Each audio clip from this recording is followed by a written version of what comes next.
आज राज्यात कुठे पाऊस होईल पाहूयात. 15 ऑगस्ट सकाळचे 9:30 वाजलेत. सर्वात प्रथम तुम्हाला स्वातंत्र्य दिनाच्या खूप खूप शुभेच्छा.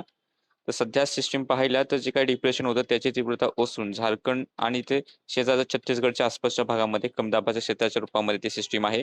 एक चक्राकार परिस्थिती इकडे बंगालच्या उपसागराच्या उत्तर भागामध्ये सुद्धा उंचावरती बनवू लागली आणि मान्सूनचा आस असलेला पट्टा या सिस्टीम मधून अशा प्रकारे गेलेला आहे.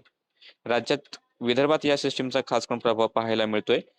नागपूर, भंडारा, गोंदिया पावसाचे ढग आहेत. खास करून भंडारा, गोंदियाच्या भागामध्ये जोरदार पावसाचे ढग आहेत. अमरावती, वर्धा, यवतमाळ, चंद्रपूर, गडचिरोली काही ठिकाणी हलक्या मध्यम सरी सक्रिय आहेत. घाटाच्या आसपासचा पाऊस सक्रिय आहे आणि इकडे ठाणे, रायगडचे भाग आहेत, रत्नागिरीचे भाग आहेत किंवा सिंधुदुर्ग, पालघरचे सुद्धा एक दुसऱ्या भागामध्ये किंवा मुंबईच्या आसपास एक दुसऱ्या ठिकाणी पावसाचे ढग हे सक्रिय आहेत. राज्यात इतर ठिकाणी ढगाळ हवामान जरी असलं तर इतर भागामध्ये सध्या पाऊस हा सक्रिय नाही. येत्या 24 तासातील जर आपण अंदाज पाहिला तर येत्या 24 तासामध्ये घाटाच्या आसपासच्या भागामध्ये मध्यम ते काही ठिकाणी मुसळधार स्वरूपाचा पाऊस कायम राहील.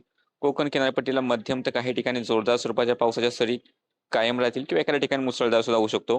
त्यानंतर नागपूर, भंडारा, गोंदिया हा जो काही भाग आहे या ठिकाणी मुसळधार स्वरूपाचा पाऊस किंवा मध्यम ते मुसळधार स्वरूपाचा पाऊस राहील.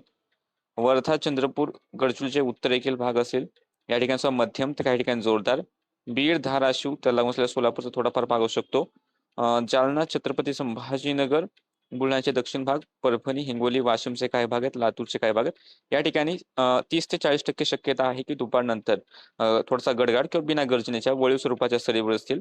पण हा पाऊस सार्वत्रिक नसेल, मध्यम किंवा एखाद्या वेळेसाठी जोरदार स्वरूपाच्या सरी राहतील.